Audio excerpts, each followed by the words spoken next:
6, 5, 4, 3, 2, 1, взять!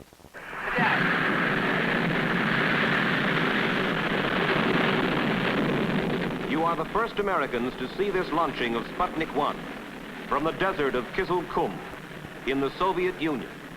The date, October 4, 1957.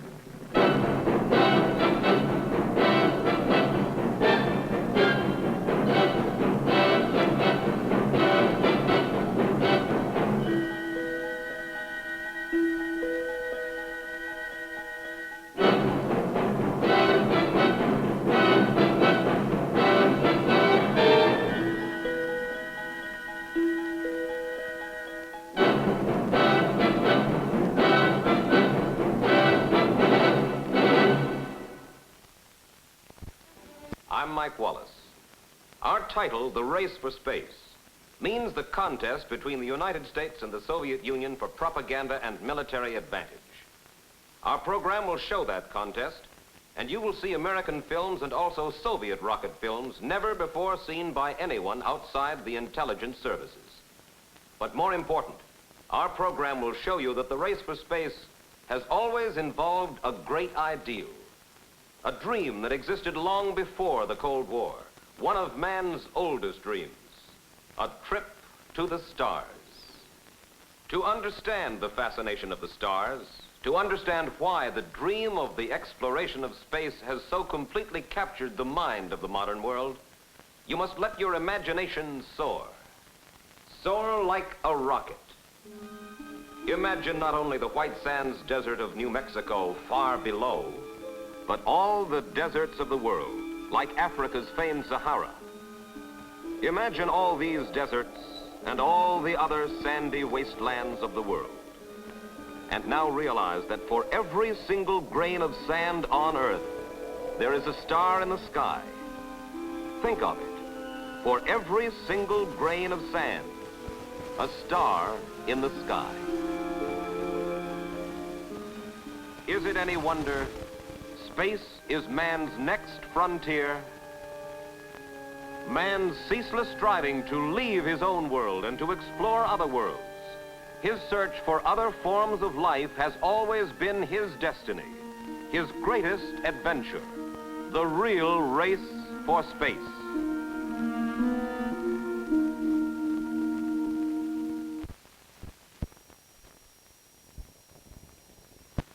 In 1898, the 20th century science of space travel was founded by this Russian schoolteacher, Konstantin Eduardovich Tsiolkovsky.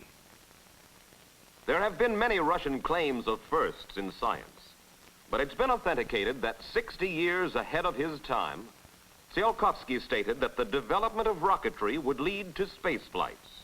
And in 1903, he designed and built this model spaceship. He also coined a new word for the artificial Earth satellites whose creation he predicted. He called them Sputniks, the Russian word for fellow travelers. This is modern Kaluga, Tsiolkovsky's birthplace, where today we are able to hear one of his granddaughters, Marie Samburova. Дедушка выходил на крышу своего дома. Иногда к дедушке приходили посетители, начинающие ученые, корреспонденты. Grandfather had many visitors, scientists, correspondents, and authors. Grandpa would tell them fascinating stories of how people would someday fly to different planets. All day long, he would work in his study, making models of rockets. Sometimes on starry nights, my grandfather would go to the roof of his house and dream of the day when people would fly to the planets. They were far more than dreams. Tsiolkovsky's ideas were the first scientific theories on space travel. It is interesting that it has always been these two nations, Russia and the United States, that have from the very beginning led the way in this race for space. For it was an American, Dr. Robert Goddard of Worcester, Massachusetts, who turned modern rocketry from a theorist's dream into an engineering actuality. Dr. Goddard began his rocketry researches as early as 1913, and in scientific circles he soon won respect. But it cost money, which he paid out of his limited salary as a college professor, to conduct this historic test. In this scientific pamphlet, published just after World War I, he proposed using rockets to carry scientific instruments to the upper atmosphere and to the moon. We have with us today the widow of this great rocket pioneer, Mrs. Robert Goddard. Mrs. Goddard, your husband was a dedicated man of science, but I understand that after the publication of the Smithsonian report, many people called him the Moon Rocket Man. Now, I have here these clippings from the New York Times of January 12th and 13th back in 1920, in which the Times editorial writer implied that your husband didn't even know high school physics, and that his Smithsonian report was no more scientific than the science fiction novels of Jules Verne. How did your husband feel when he'd see articles like that? Of course, this kind of publicity hurt, especially when it appeared in something like the New York Times.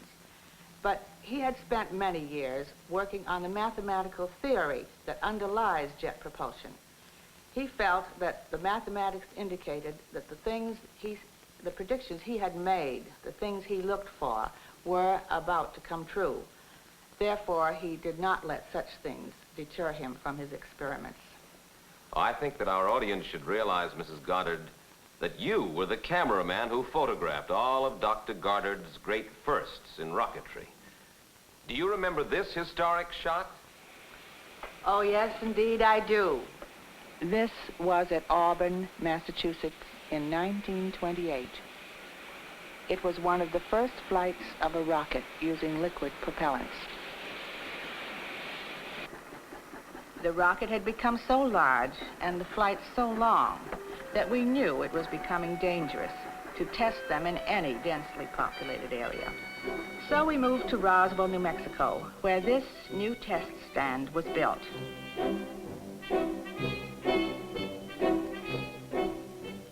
And it was here, not far from today's White Sands Proving Ground, that Dr. Goddard established many of the great firsts in rocketry. During these tests, there was always so much to do, and never enough hands or time to do it with.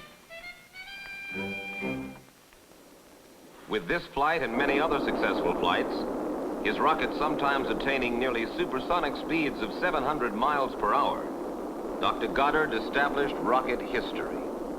During these years, Dr. Goddard developed the 214 patents that firmly established his reputation as the pioneering genius of the new 20th century science. Dr. Robert H. Goddard died in August of 1945 while serving as Director of Research in Jet Propulsion for the U.S. Navy. Mrs. Goddard, did your husband receive much recognition while he was alive? From fellow scientists, yes. And also, in those days, it was possible to buy a copy of a patent for 10 cents. I understand there was a standing order for all Goddard patents. That standing order came from Germany. Thank you for being with us, Mrs. Goddard. In post-World War I Germany, there were a handful of idealists who'd heard of Tsiolkovsky and Dr. Goddard and who believed in the dream of travel to the stars. The leader of this group was a distinguished theorist, Dr. Hermann Oberth. He, along with a few others, formed the German Society for Space Travel. One of the most enthusiastic members of this little group was this 18-year-old boy, destined to become one of the giants of the American space program. His name, Wernher von Braun. Using some of Goddard's ideas and many of their own, the Germans experimented with the rocket in all sorts of ways.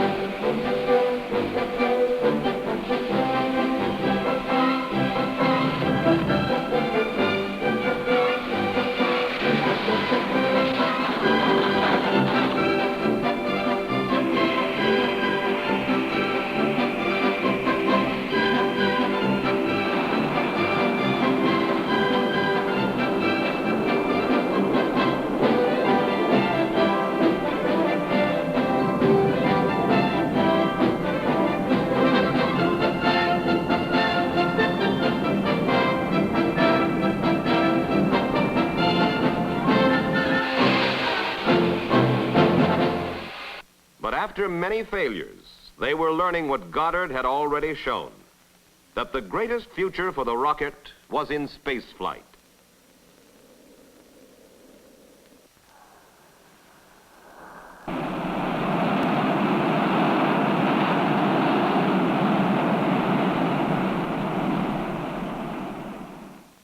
Like Goddard and many other scientists, the German Space Club members were in financial trouble and were about to disband. At this desperate moment, Germany's most distinguished motion picture director, Fritz Lang, came to their rescue.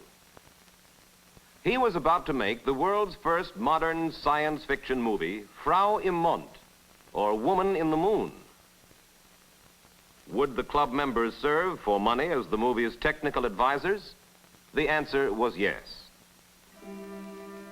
You are now looking at actual scenes from this German classic produced in 1928.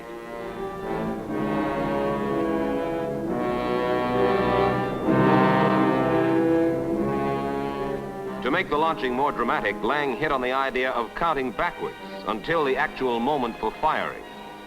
The German rocket pioneers then spread the dramatic notion of the countdown throughout the world.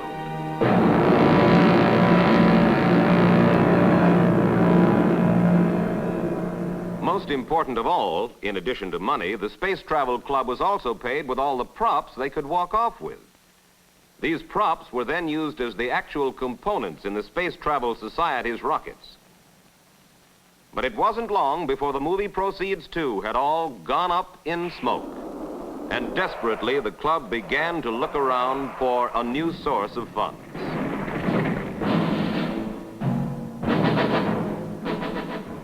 It soon marched on the scene. The German space fanatics wanted to get to the moon, Mars, Venus, the Milky Way. This German fanatic merely wanted to get to England. The Versailles Treaty had forbidden the conventional rearmament of Germany, but it failed to outlaw rockets because back in 1918 there was no such thing as a military rocket.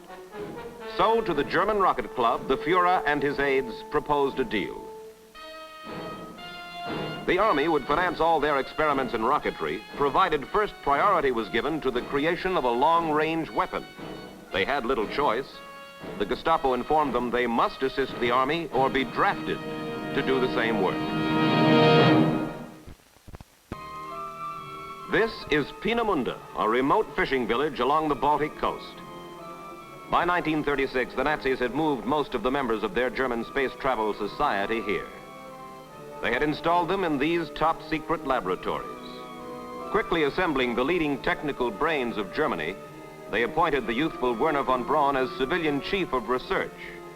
Von Braun had selected the site of Peenemünde and designed and built these tremendous test facilities.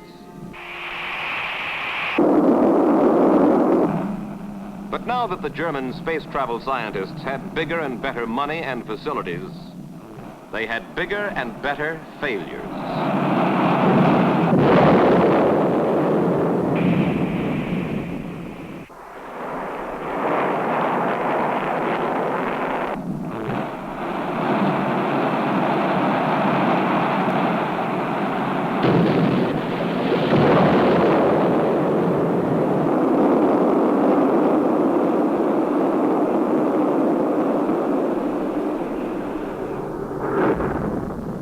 But soon there were a few successful test launchings. Propaganda Minister Goebbels gleefully named the new weapon Vengeance No. 2, or just plain V2. By 1943, the V2 was nearly operational, but occasionally one of the new birds would wander crazily out of control.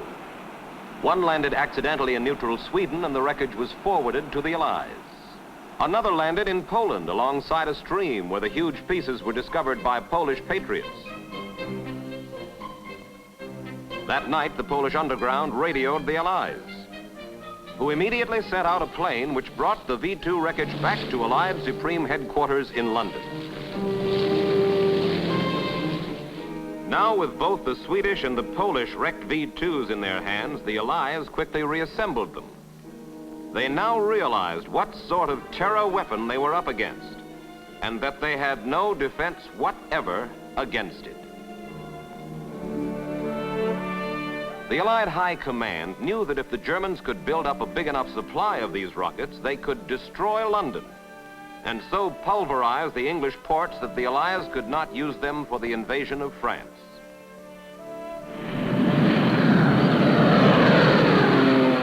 Day after day, the Allied reconnaissance planes scoured the European continent.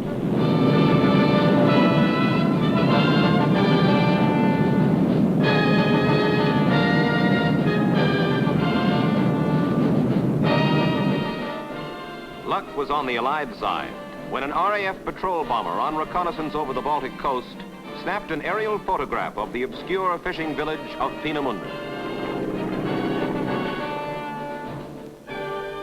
At RAF intelligence headquarters, this photograph was developed and enlarged. One of the German terror weapons was plainly seen on a launching pad. The target for that night, August 17, 1943, was Peenemünde. 300 British heavy bombers took to the air.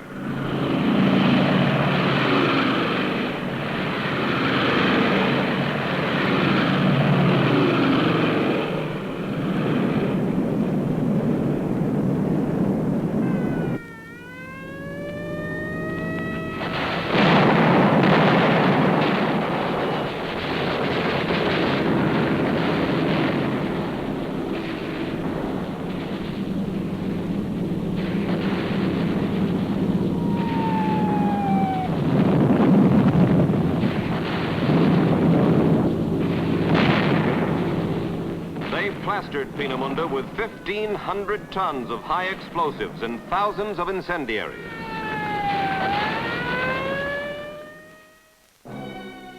The August 17th raid shattered Peenemünde. The Germans were forced to quickly move much of their production equipment from Peenemünde to a huge new V-2 assembly plant in the East German city of Nordhausen. The scientists stayed behind to carry on their research in underground laboratories. But it was on the mad mind of Adolf Hitler that the massive Allied air raids on Peenemünde had their greatest effect. One night, he had a terrible nightmare. He dreamed the V-2 would never land on England. He quickly summoned Field Marshal Hermann Goering and confided his terrible dream to him.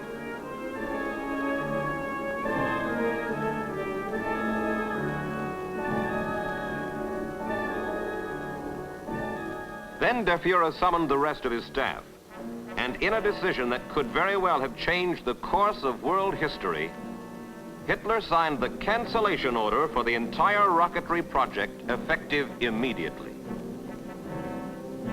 What 300 British bombers and thousands of tons of high explosives could not achieve, Hitler, as the result of one bad dream, did.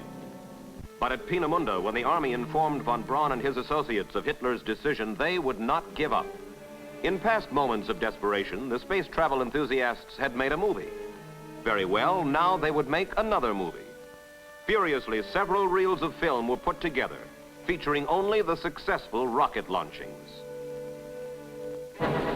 At staff headquarters, they set up a special showing of this carefully edited success story, and they persuaded Hitler and his aides to attend. And in what may have been history's most important motion picture preview, an audience of one saw the picture. Heard the voice of the weapon's creator, von Braun, serving as narrator. You are now watching the actual scenes taken from this historic film. No picture has ever played to a more receptive audience.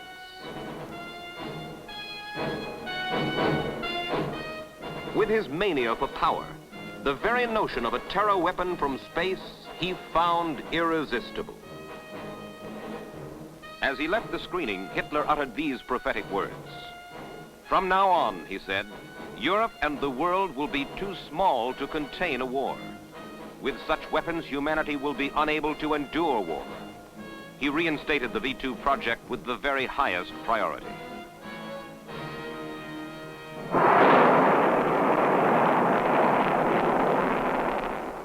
Within a few months, the perfected rockets were giving live performances.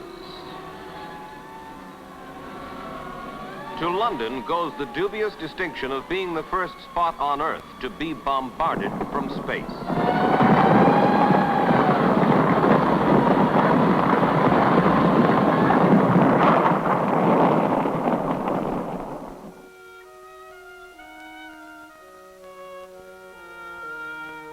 The V-2 was indeed a weapon of vengeance.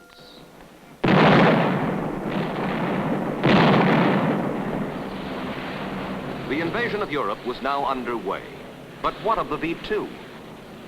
In the words of General Eisenhower, if the Germans had succeeded in perfecting and using these rocket weapons 6 months earlier than they did, our invasion of Europe would have proved exceedingly difficult, perhaps impossible. The Allied armies swept through Western Europe. The hour of liberation had come.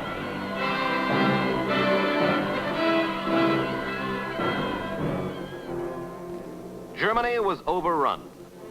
From the point of view of the German army in the spring of 1945, the V-2 was too little and too late. And soon the American army from the west and the Russian army from the east met at the river Elbe.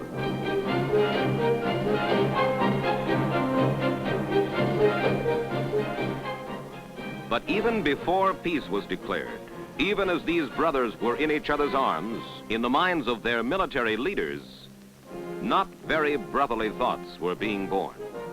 The V-2 was ahead of its time. Though it had no effect on the outcome of World War II, it could very well determine the winner of World War III.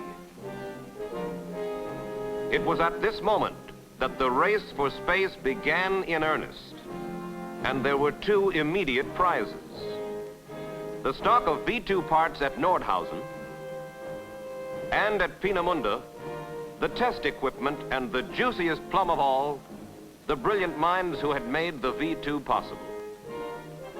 As the European war moved into its final weeks, the American army had advanced close to these prizes. But under the agreement for occupation of Germany, the United States would have to turn all this territory over to the Red Army. The American officer on the spot was Major General Holger N. Toftoy, then a colonel in charge of Ordnance Technical Intelligence in Europe, and now commanding general of the Aberdeen Proving Ground in Maryland. You had to act fast, General Toftoy. What did you do? Our intelligence sources had told us of the role Dr. von Braun and his Army Superior, General Dornberger, had played in the development of the V-2 program. I believe that the brains of these men, if we could find them, must be put to work on behalf of the United States. After all, they were the world's only experienced missile team. I later cabled Washington and requested authority to search for and bring 300 of the leading German rocket scientists to the United States. I found I was championing a very unpopular idea. So before long, I was in the Pentagon pleading the case in person. I finally succeeded in gaining approval, not for the 300 German scientists which I had requested, but for only 100. This was the beginning of Operation Paperclip. At the same time, I ordered my assistant, Colonel James P. Hamill, then a major, to get to Nordhausen as fast as he could, and to move out enough V-2 parts to assemble 100 missiles before the Russians took the area over. Somehow Hamill and his men found enough boxcars and quickly loaded them with the V-2 component parts. When I returned to Germany, Hamill and his men had managed to get these boxcars and their precious cargo into the American zone 2 days before the Red Army moved in. In terms of the biggest prize, the brains who had built the V-2, we had previously received bad news. Our agents had gotten into Peenemünde, found the place stripped and in ruins, and the Red Army in control. There was no sign whatsoever of Dornberger, von Braun, and the other scientists. Terribly disappointed, we presumed that they were all eastward bound. We intensified Operation Paperclip. In some unoccupied areas, we had to parachute our specially trained agents in on the chance that some of them might still be found. In other places, we set up key roadblocks. We found some important scientists, but it looked like the ones we really wanted had slipped through our net. What we didn't know was that as the Russian army approached Peenemünde, von Braun and their colleagues had rounded up a few battered trucks. They loaded these trucks with plans, blueprints, and choice equipment. They headed for a retreat in the mountains of southern Germany, where they hoped to continue their work. Finally, when it became obvious that Germany had lost the war, they decided, in the words of von Braun, to go with the West. General Dornberger, the V-2 scientists, and Dr. von Braun surrendered. Dr. von Braun's arm had been injured in an accident while fleeing to Bavaria. With the surrender of these scientists and the large number of V-2 parts in our possession, Operation Paperclip was a resounding success. And so then you arranged passage of the 100 V-2 scientists to the United States. Well, actually, I took 127. Oh? This was the least that I felt could form a completely integrated guided missile development team of truly experienced specialists. What about the scientists themselves? Weren't there a lot of unfavorable publicity and other problems in bringing them here to the United States? Yes, the President and the Congress were petitioned to return these so-called enemy aliens to Germany post-haste. But the United States had much to learn about rocketry, and these men, dedicated and experienced, made very fine teachers. So we stood firm. Well, General Toftoy, I think our audience should know that for your foresight and dedication to duty and your successful direction of the Army missile program, the United States last year gave you its highest peacetime award, the Distinguished Service Medal. And we surely appreciate your being with us. Under Hitler, there had been 3,000 scientists, engineers, and workers at Peenemünde. Most of these men and the heavy equipment fell to the Soviet Union. But as a result of Operation Paperclip, the cream of the crop in brain power was brought to the United States. And so the first round of the race for space wound up a draw. The war was over, and both sides were starting out even.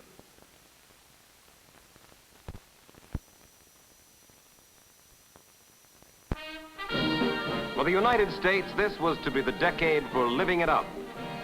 The troops had come home victorious. At a time like this, who thinks about rockets or space? A fun-loving country wanted to get back to normal, to home and family. These were to be the best years of our lives. From 1947 to 1957, there were 54 million new cars. There were 11 million new homes and over 3 million new graduates from American colleges. But what America was doing mostly during these years wasn't work, and it didn't require study. We were having babies, the biggest crop in history. 39 million births in 10 years. During the same years, 50 million TV sets were sold. And by 1948, this was America's best-known face. But from the world of Milton Berle to this other world, it was quite a change. Here in grammar and high schools, half the curriculum was devoted to science. The Soviet universities were especially booming, training each year 150,000 scientists and engineers, both men and women, compared to the United States, 70,000. The Soviets also tested thousands of their own newly developed missiles. These are the first publicly shown films of these Russian research rockets. With the knowledge gained from this rocket research, with a tremendous surge of new graduates from the technical and scientific schools, it was not long before new missiles rolled along the streets of Moscow. In the Union of Soviet Socialist Republics, there was a new look. In America, however, there were only a few dedicated men who believed in space, who kept working, kept persuading, kept patching together their missile programs with a little money and a lot of hope. During the early post-war period, as an example of their patchwork, they mated this old warhorse V-2 out of Peenemünde, Germany, with this small young missile called the Whack Corporal, fresh out of Pasadena, California. The V-2 Whack Corporal combination was America's first two-stage missile. It also marked for the first time the blending in action of American and German rocket brains, a combination that was destined, despite many setbacks, to have its rendezvous with history.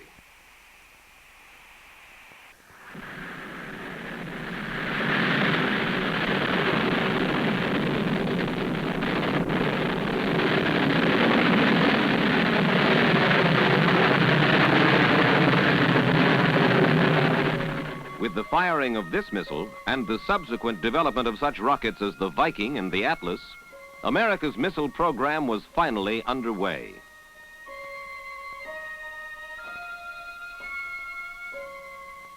The Soviet scientists were especially interested in space medicine.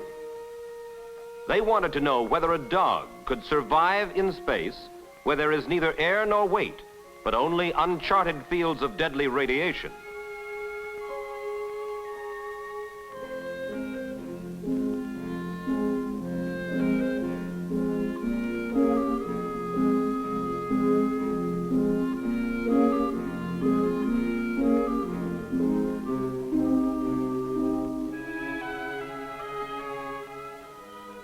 With a camera placed on board the rocket, the Soviets shot this actual footage of their dogs in space. The dogs are here experiencing weightlessness, as is shown by the free flight of the loose bolt in the foreground. This bolt is completely weightless.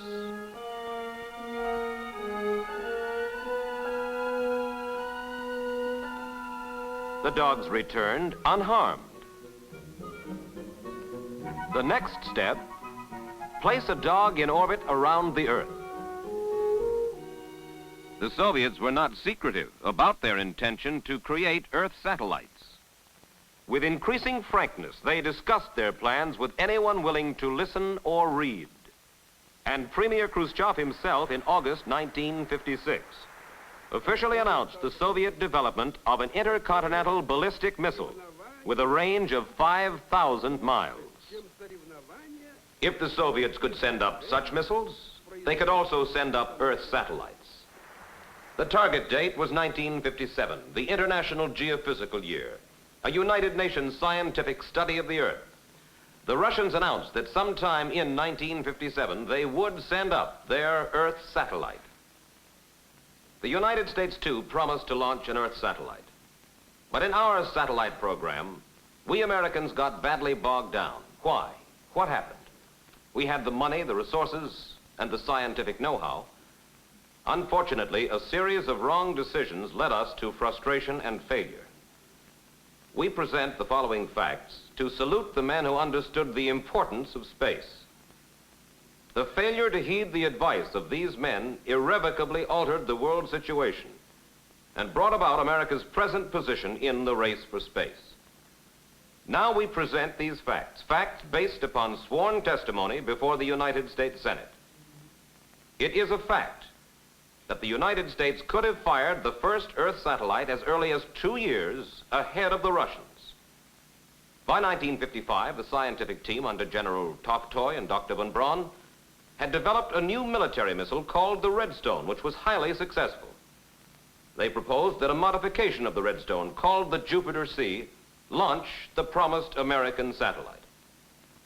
At the same time, there was another proposal that a brand new rocket, the Vanguard, be especially created to launch the Earth satellite, even though with a new rocket there were far greater chances of failure.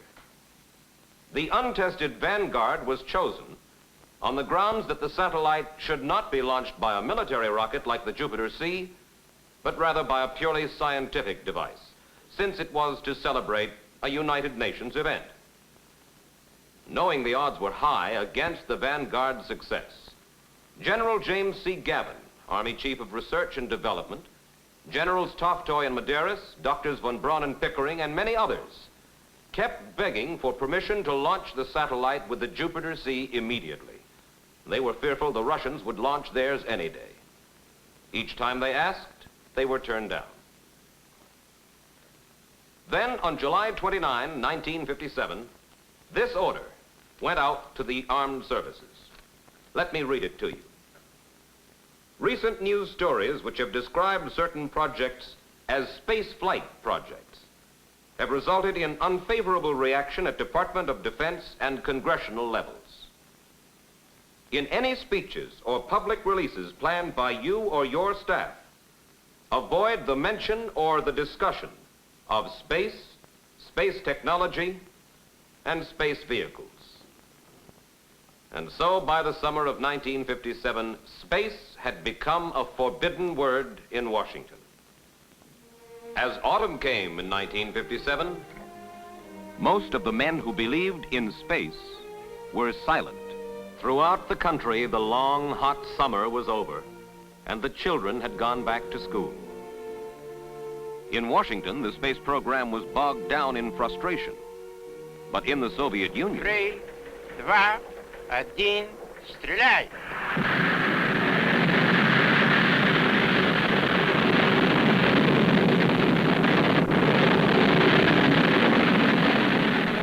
There are dates that school children in the United States are required to memorize, like October 12, 1492, when Columbus discovered America.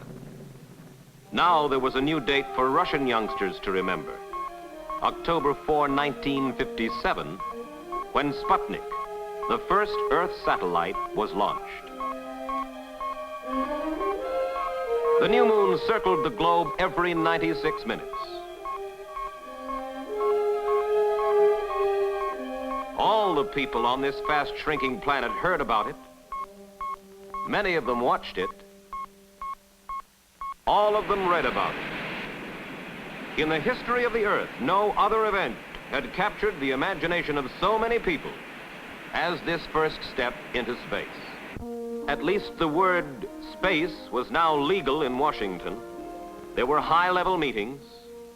There were press conferences and sober analyses of the nation's new position. There was prolonged national soul-searching by the executive, by Congress, and by the military. Meantime, the Soviet Union was ready to launch its second punch in a row, Sputnik 2. Aboard this new satellite, Laika was to be the Earth's first traveler into space. Here is Laika in his capsule, which will be placed inside the satellite.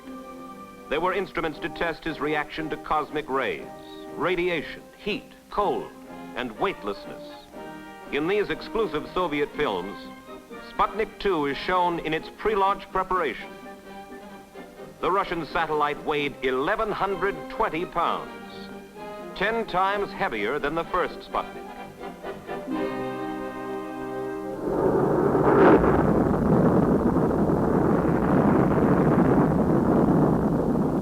On November 3rd, 1957, commemorating the 40th anniversary of the Russian Revolution, the Earth's second artificial satellite went into orbit. The second Sputnik was not only a tremendous scientific achievement in itself, but in the information received on Laika's long flight into space, the Soviets gained a priceless advantage in any forthcoming race to put a man in space.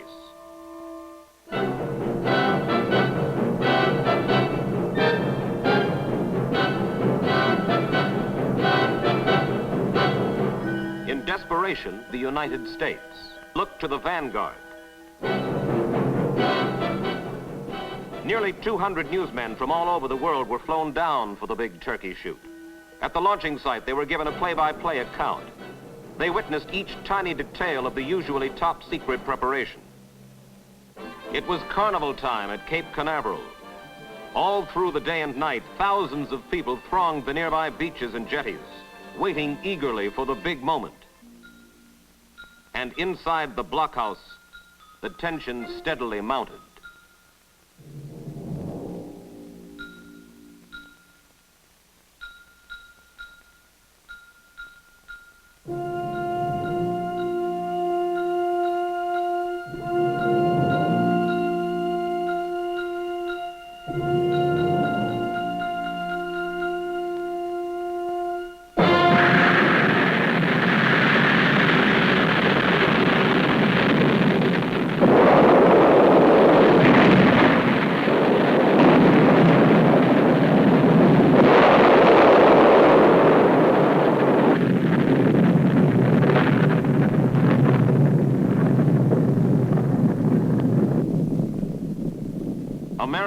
prestige had never been lower than at this moment, 11:45 a.m., December 6, 1957.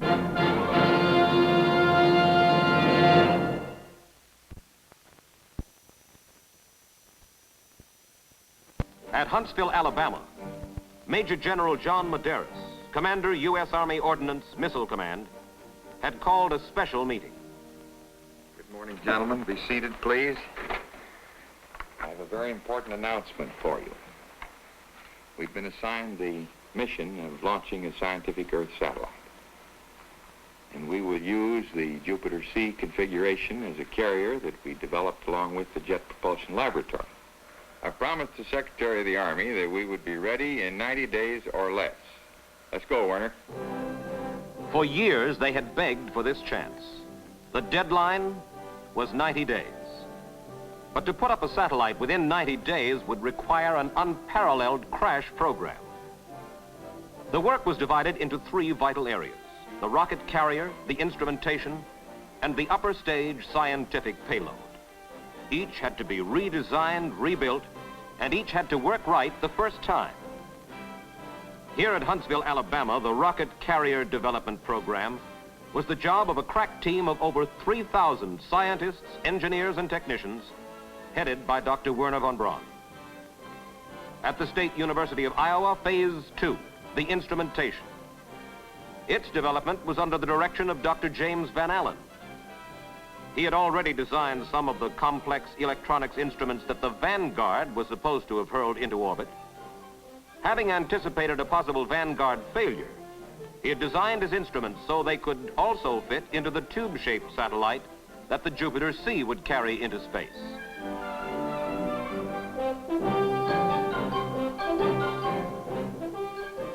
At their 150-acre research and development complex at Pasadena, California, Dr. William Pickering and his associates were racing toward the same deadline, 90 days to put a satellite in orbit. Their job, Phase 3, build and package the rocket's upper stages that would take over once the Jupiter C had lifted the satellite into space. Assembled, the satellite appeared small, but if all went well, 7.5 minutes from the time the giant missile bearing it would leave the Earth, the cylinder, now called Explorer 1, would be hurtling independently through space at a little over 18,000 miles an hour, if all went well. Cape Canaveral, Florida, Wednesday, 29 January 1958, 8 days before the deadline. The Jupiter C was on its pad in position for launching. But on the morning of the 29th, the weather was unfavorable with heavy thunderstorms and jet streams aloft. A 24-hour postponement was decided upon. Friday, 31 January, the weather is clear. General Medeiros orders launch at 10:30 that night. Dwarfed by the giant carrier rocket and the gantry, the Explorer 1 satellite is carefully fitted into place, like a glittering jewel in a metallic setting. At X-2 hours, hydine, an exotic and explosive fuel, begins to flow into the tanks.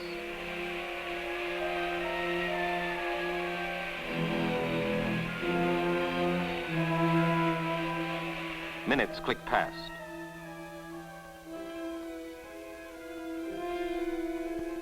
The beams of powerful searchlights light up the missile, truly the star of one of the greatest suspense dramas of our time.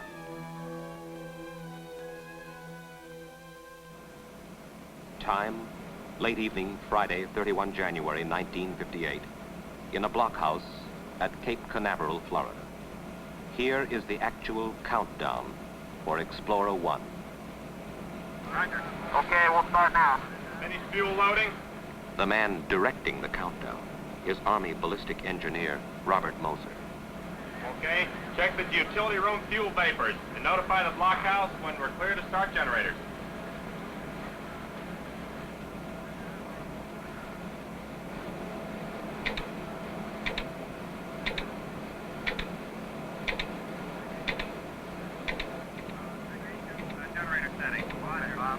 Control voltage on. 2.5, program device on. Gyros on. Check that launch loading has been completed. Roger.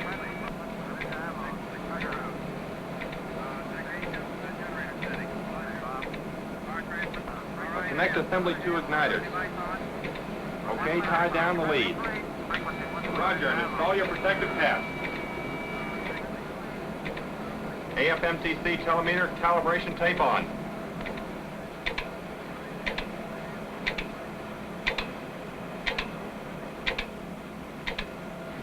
Check all operating lights and meters for proper operation.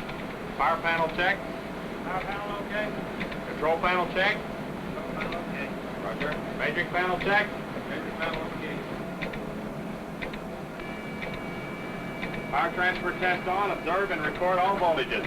Power transfer test on.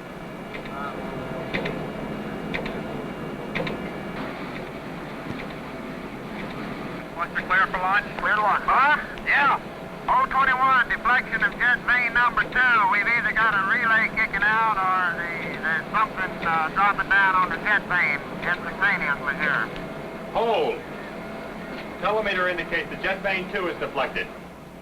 This is Army scientist Dr. Kurt Davis. What do you want to do? Forget it. Okay, resume count. Okay, shall we go ahead, Jim? It looks like it. Roger.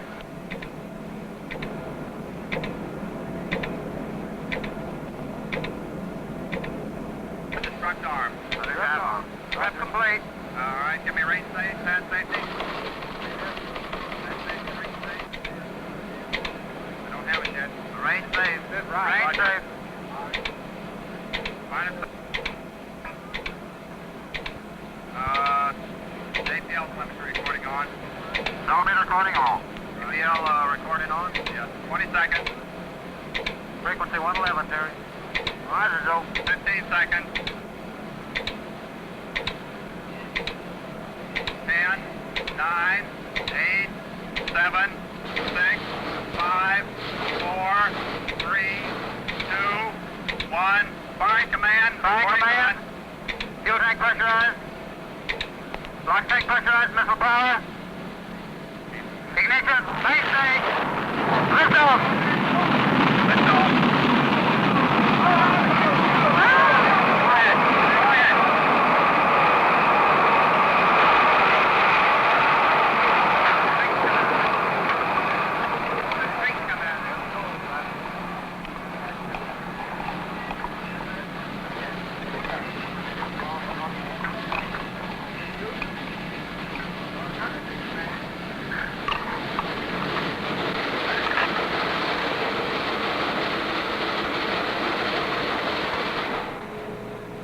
The missile is in flight, but the success of its mission is still in doubt.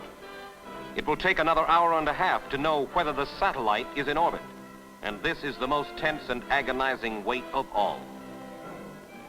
Midnight. General Medeiros calls his assistant, Colonel Leonard Orman, who has kept a direct line open to the Secretary of the Army. Hello, Len. You can send this off to the Secretary. That our satellite is definitely on orbit. Now get that off and then I'll... In Washington, a new kind of American hero was born. Men like Pickering, Van Allen, and von Braun, with the scientific ability, foresight, and determination they had shown, were to lead America into the new age of space. This dedicated team had lifted our first satellite into orbit. In the contest for space, the race was by no means tied up. The Soviet Union, with its tremendous heavy satellites, was still ahead. But the United States was definitely in the race and ready for the next challenge. We'll be back in a moment with the concluding scenes in the race for space. Now, Soviet science has rocketed to the moon.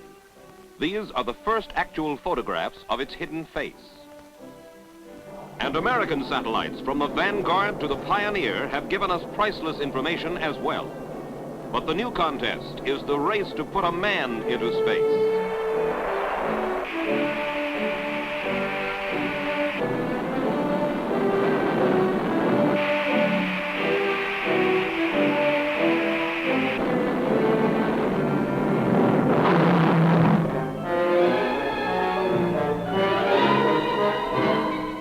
are more than science fiction films.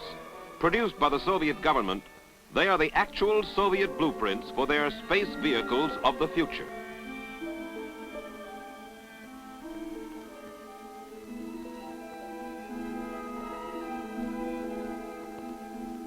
Now both sides had shot satellites into orbit. Soon there were to be many more satellites, heavier, with more complex and advanced electronic equipment. But there is no collection of electronic tubes as complex and as advanced as the brain of a man. This was to be the next contest, the big contest, the race to put a man into space. For space is man's new frontier. The exploration of other worlds, the search for other forms of life is man's destiny and his greatest adventure.